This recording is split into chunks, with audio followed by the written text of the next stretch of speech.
So now I've got something really, really powerful. And for anyone that's using a mix of plugins on their computer and external hardware, this is really, really going to get you inspired. Let me show you what I'm going to do.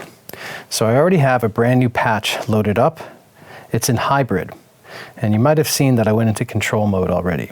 Control mode gives you 4 banks of already smartly assigned controls within this controller. So somebody designed the VIP software, thought, okay, let's have our filters and our oscillators on page 1, page 2, page 3, page 4 has different assignments. Now, if you're like me, you're probably going to want to change these. And the CTRL49 gives you a method of doing so that is not only really intuitive, but extremely powerful. So you can mix between the external and the digital realm seamlessly. So let's get into it. There's a little hidden button here, and it's the endless encoder. So I'm already in my control mode. So say you're on the main page, press Control, and then click in. And you can see that it looks a little bit different. My parameters have actually changed. Not everything is displayed as it is when I'm in my normal control mode. And now take a look at the top. I have hybrid on channel 1. I have my parameter displayed here. I have a minimum, a maximum, the type, mode, reverse. I'll get around to all that stuff. Just so you know, that's what we're looking at. So say I want to change what this knob does. See, whenever I select a knob, it tells me what that parameter is. So, I don't know, I kind of like to have my resonance and my filter on top of each other. So, filter on top, resonance on bottom. A lot of my synths that I have are laid out like that, so let's go ahead and assign it. It's really easy to do so. So I have my filter here already. It's part A, filter resonance. That's what we want to assign from this knob down to this knob. So let's first reassign this knob. I can use my endless encoder to browse through every parameter on the hybrid synthesizer.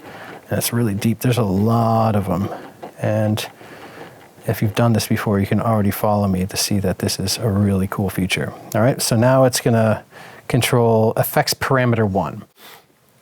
Now nothing controls the resonance. So let's change that and get the resonance on knob 8. So twist it first to make sure that VIP knows that you want to affect this knob. And then let's search through and find that resonance. So we want part A. I found part A resonance. So now when I start my arpeggiation,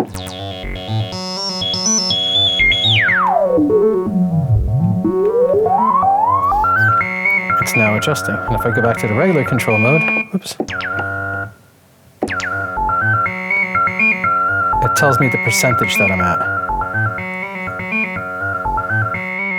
So say there's a sweet spot on the filter that I don't want to go past. You can see right here, there's kind of this dull space that you really can't hear much of the filter.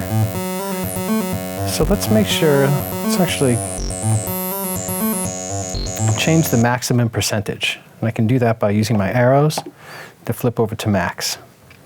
And then I'm just going to go ahead and turn this down, and notice how my circle is kind of closing up a little bit. And I can turn that down. So now whenever I turn my knob, no matter how far I turn it, it's never going to go past 66%.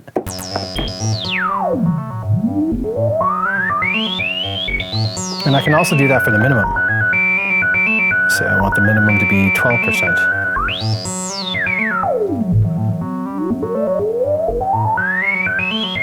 And I can do this for all of my parameters. Even when I'm back in control mode, oops.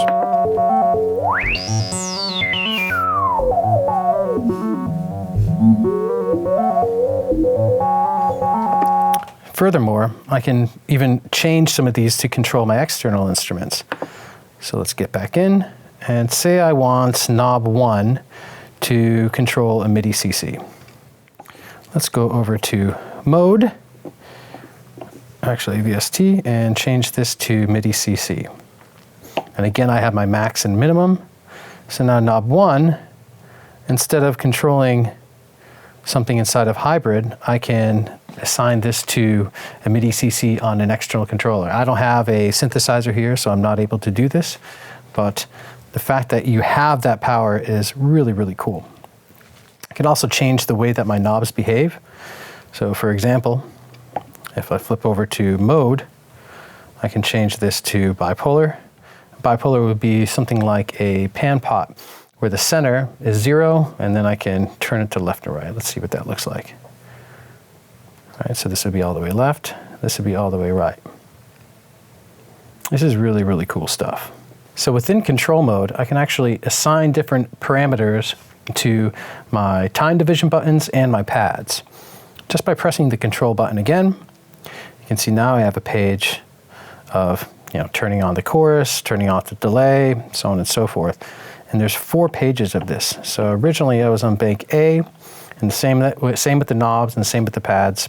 I have 4 different pages, so up to 32 knobs, 32 buttons on my time divisions, and 32 pads. A lot of versatility.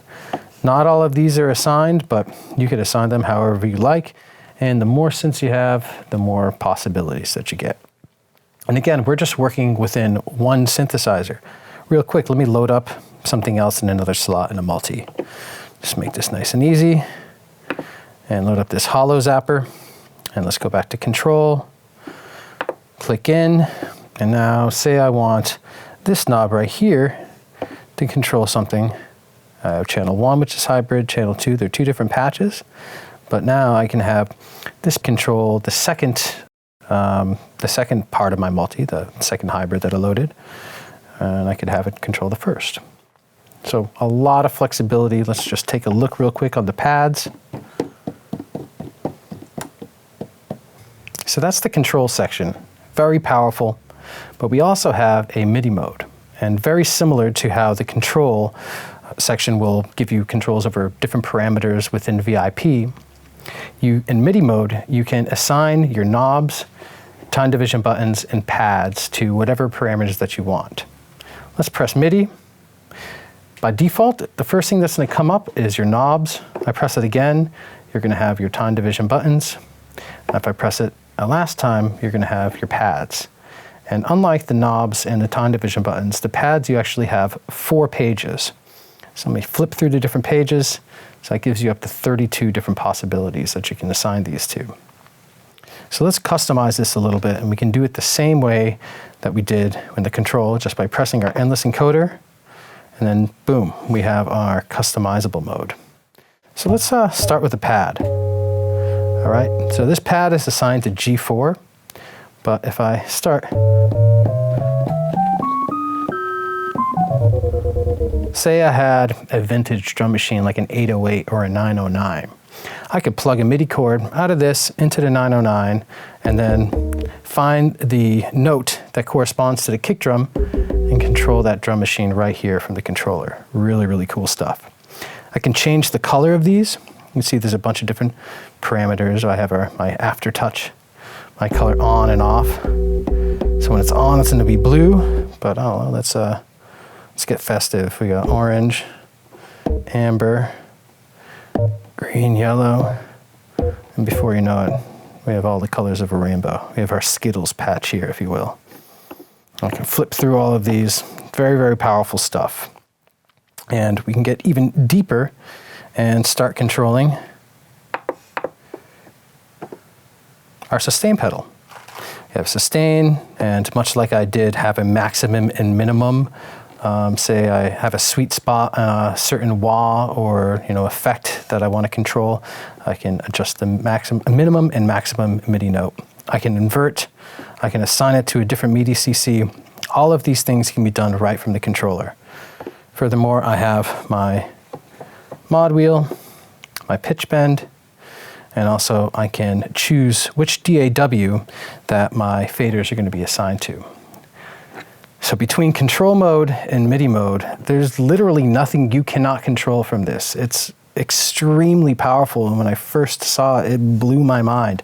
So I could have 5 different synthesizers set up, assign different MIDI parameters to them within my control mode, as well as having a huge set list in VIP, pick exactly which parameters that I want, and then control them all from this one portable MIDI controller. This is really, really good stuff, along with the arpeggiation and all the different play modes. You're getting a lot of versatility and a ton of bang for your buck.